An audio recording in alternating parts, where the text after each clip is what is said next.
Okay, part two of the Stock Market Weekly Update. In part one, we covered the NASDAQ and much more. FTSE 100 in this part two looks like this. That's the direction of travel. Got it? But looks like there might be some headroom or headwinds above, pushing it lower because it is going lower.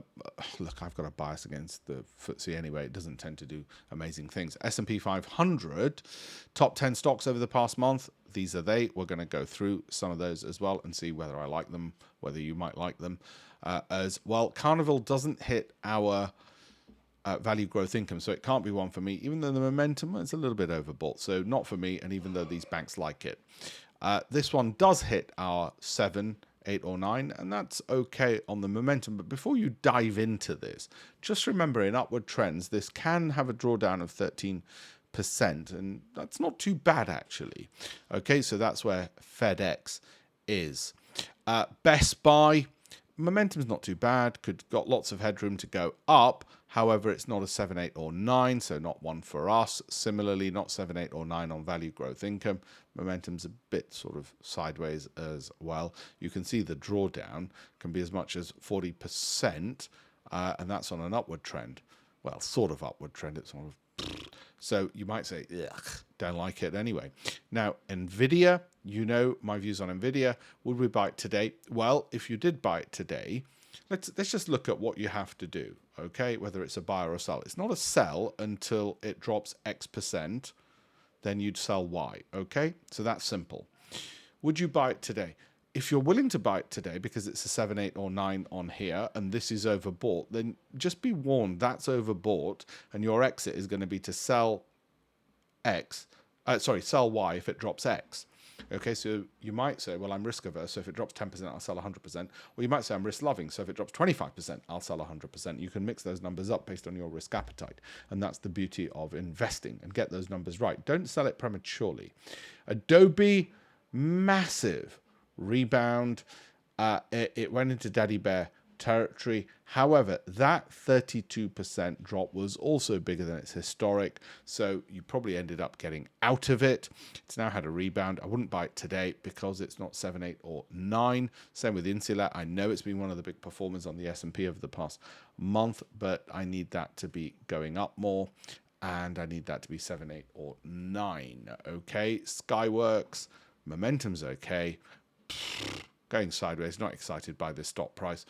So not for me, and it's not 7, 8 or 9, and that's not a 7, 8 or 9 either. But that's the direction of travel. Of course, if you already own any of these, then you just use the same exit strategy, which I always mention: if it drops X, sell Y. Hewlett-Packard, it's a 9. Momentum's a bit overbought though, so not for me. Costco, it's been great in the past for us. If you already own it, you'd be holding it until it drops X, then you'd sell Y percentage.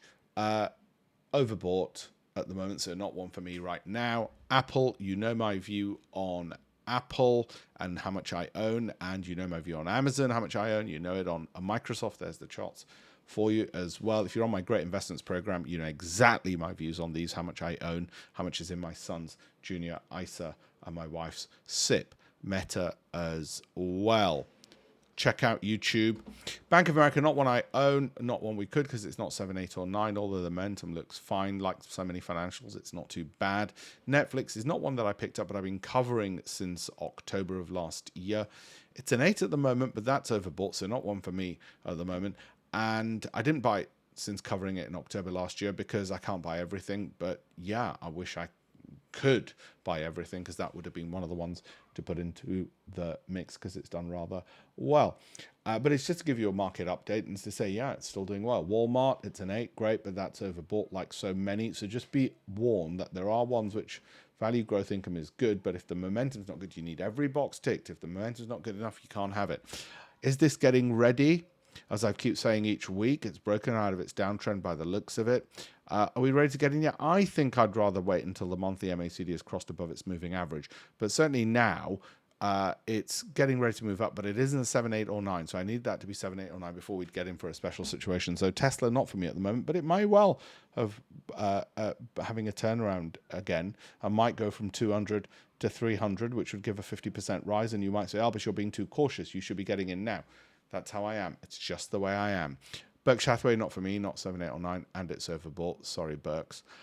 Eli Lilly. Now, this is what, again, the kind of ideal company you want. The drawdowns shouldn't be too deep and they should rebound fairly quickly, ideally. Okay, it's not one for us at the moment. It's not one that we hold, even though all these people do. You might say it's one we missed. Okay, fine. It's not a 7, 8, or 9, and it's overbought. Now, why can't that just keep going up and up and up? Well, it can. The odds are slightly limited if it isn't, and so I tend to be more cautious, and I don't just go on trend and momentum alone, because if I did that, that'd be based on momentum alone. It wouldn't be based on valuation, growth, income. So that would be too much risk for me. Essentially, this is a baby bear because the monthly MACD is going sideways. It's not falling. So we can ignore those falls, and it's just a question of continuing to wait. Don't forget, I am on TikTok as well as LinkedIn and YouTube, and a top voice over there on LinkedIn. So I've done some special articles there, so do have a look at those as well. And check out my campaign for 1 million to teach 1 million people how to add an extra 1 million to their pensions across their lifetimes. Thank you all very much indeed. I appreciate you being on here. Hope you like the beard. Thank you. Like and follow, subscribe. You know the drill. Thank you.